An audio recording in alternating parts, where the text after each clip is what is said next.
Welcome to SMT Call. Today we are going to solve the lead code problem number 39. So problem name is combination sum. So basically it's day 2 of October lead code challenge. So if you read the problem statement, you can see that we will be given two input. One is the integer array of integers, another one will be the integer value, and we need to find all the possible combination where if I add all the elements in the particular combination, it will give me the target value, right? Here in this case 7. So another thing, we can add any number or any candidate unlimited number of times, right? So you can see that here our output goal is 7. That means we can add 2 times and then we can add 3 once. Okay, so it's not like that we can consider 2 only once. So we can consider 2 any number of times. Okay, that's unlimited number of times. But we need to keep in mind another thing, that the combination should be unique. So what that means, so suppose we found one combination here, right? 2 plus 2 plus 3. Okay, but if we should not add another combination like this, 3 plus 2 plus 2. That's a duplicate combination, right? So similarly we should not consider 2 3 2 like this also, right? So we should not add those combination in our result. So we need to find only the unique combination, but we can add any candidate any number of times. Okay, so these two things we need to keep in mind. So if you check the example 1 also, here our target goal is, or target value is 7, and for this target value we can have two combination. One is double 2 2 then 3, another one is only 7. Okay, and then we can return the same in a list of integer, right? Okay, so this is the problem statement. It's a medium level problem. So let's try to see the solution, that how we can solve it.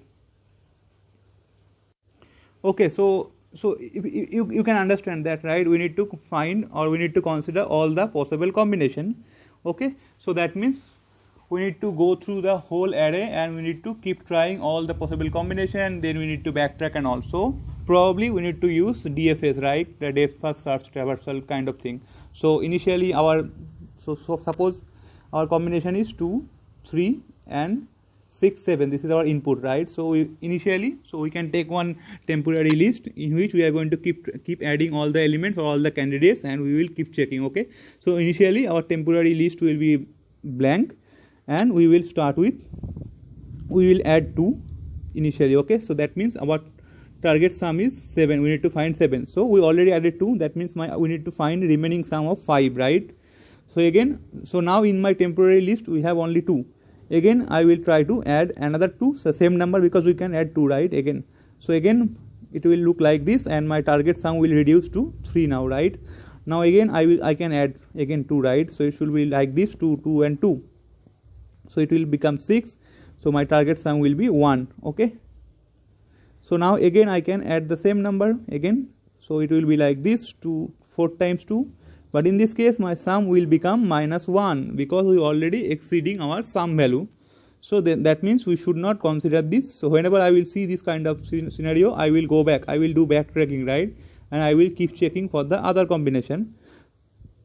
So we can do like this, 2 2 3. Again this will also greater than 7. So we should not consider the other combination. Okay, so similarly, so that means we should not, since I know that whatever at this moment my total value is 6, so whatever I am going to add, that will be a larger number, right? So we can ignore this portion, right? Or we can ignore this portion of subtree. Okay, so now again I will come back to here and I will check the other combination.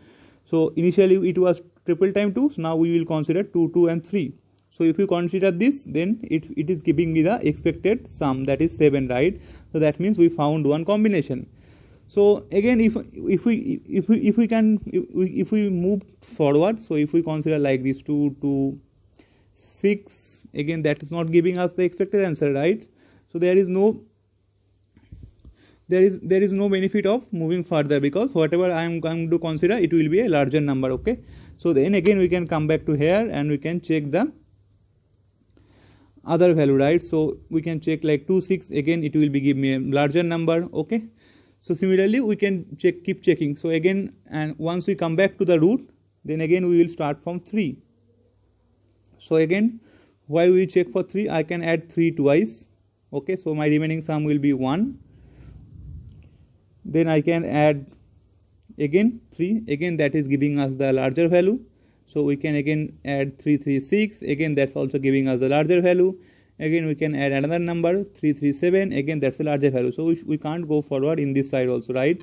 So using this you can build the whole recursive tree. Okay, so again whenever you will check for 7, so you can see it's giving us the unique combination, so we can add that 7 also, right?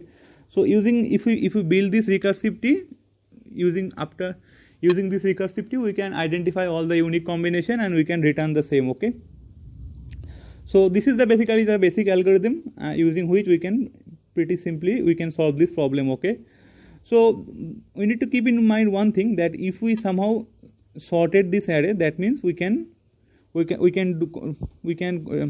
ignore this kind of scenario, right? So whenever I will see, suppose I pick 2, and if I see that after adding this number or after subtracting this number I am exceeding my sum value, then we should not consider that portion of subtree, because it's already in sorted order. That means whatever will be my next candidate, that will be larger than the current value, right? So there is no point of keep traversing on that direction. Okay, so the first thing, so we need to keep in mind two things. The first thing, we will sort the array so that we can avoid some not required traversal. The second thing, we will take one temporary list in which we will keep adding the candidates, and whenever I will see it's exceeding my target sum value, then we can break. That means we are not going to traverse that portion of subtree. Then we can go back, then we can do backtracking and we can try with other combination. Okay, so using these 3 steps we can solve it. Okay, so let's try to see the solution for the same. Okay, so now let's quickly see the solution for the same. Okay, so I solved it using Java, so let's see what we are doing here. Okay, so you can see that we took one array list here, that's a result list that we are going to return at the end. We take one temporary array list in which we are going to keep adding our candidates value, and we also sorted the array, right? So to avoid some extra traversal, we can sort it out, we can sort the array to avoid some extra traversal. So we initially sorted it. It's not guaranteed that your candidates inputs array will be sorted, so we are doing sorting here. Okay, and now we created one helper function. Basically this is our DFS function using which we are traversing the tree recursively. Okay, and at the end we are returning the result. So whenever I will find one combination, I will keep adding that combination in our result list and we are going to return the same. Okay, so now let's see the implementation of a helper function. We are passing the candidates, we are passing one start value. So I should know, right, from where should I start. Okay, so initially it will be 0. We are passing the target value, that is also given, and we are passing the sum. So initially my sum is 0, right? So whenever I will pick one candidate, I am going to add that candidate in our sum, so that we can know that how much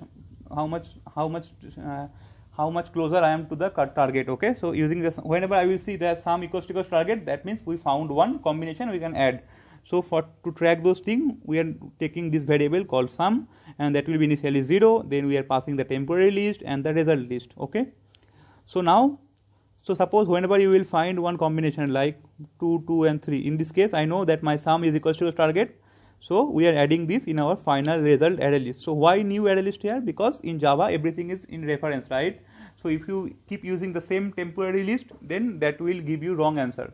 So whenever you will find any combination, you need to reinitialize or create new instance of the array list, and we need to add those combination. Okay, so we are doing that here, and we are stop execution from here, right, by writing return. Okay, so now check the actual DFS logic. Okay, the actual traversal logic, what we are checking here. So initially my temporary array list is blank, right? So it's blank. Okay, so my target is 7 and my values are 2, 3, 6, 7 candidates actually. Okay, so I will check that if I pick 2 and if I add with our sum, is it exceeding our target value? If it is exceeding, then we should not consider the other values also, right, because it's already sorted. So if I add 2 and if it is my sum is exceeding 7, then there is no point to add other number also, right, like 2, 3, 6, 7. We should not add this 3 number also, right, because that value will be obviously greater than the target value because the array is sorted in this case. Okay, so we can avoid some extra traversal. Okay, so in the first scenario, this condition will not satisfy, so this loop will not break. So what we are doing here, we are adding the 2 in our temporary list and we are calling DFS function once again. So In our list we have 2 and we call DFS once again. Now we are passing I, so we are passing I as 0 initially, and again our target value is 7 and we are increasing the sum here, right? So previously my sum was 0, we pass 0. Now it is 0 plus 2, it's 2, okay, and we are passing those two lists, okay. So now what happened, again it will come here, again I will see my sum is still not equals to target, then again I will go inside this for loop and I will pick the 2 again because my index is still 0. So my temporary list will look like this, 2 and 2. So again I will call the same helper method once again. Now again it will pick 2, it will look like this, okay. So again it will come, again I will see that my sum is still 6 and it's not equals to 7, okay. So then again it will not go inside this for if condition, again it will come here. Again in this case whenever I will, index is still 0, right? So again I will pick 2, and if I add 2 with this sum, that is exceeding the target value, right? So we will break, so we will not consider 3, 6, 7 anymore. Then we can increment our I, okay. So then we will consider 3 here, so it will look like this, 2, 2 and 3. Again in this case I am getting my actual sum, right, or actual target. Then we will add this combination in our list and we will pick the next number, okay. So again I will see whenever I will pick the next possible combination, that will again exceed our target value, so we will not traverse that portion of tree, okay. So using this approach we can solve it easily, okay. So this is the basically explanation of the code. It's pretty much straightforward. If you still have some doubt, you can ask me in the comment section. I think that's pretty much for this video. Thanks for watching. Bye bye.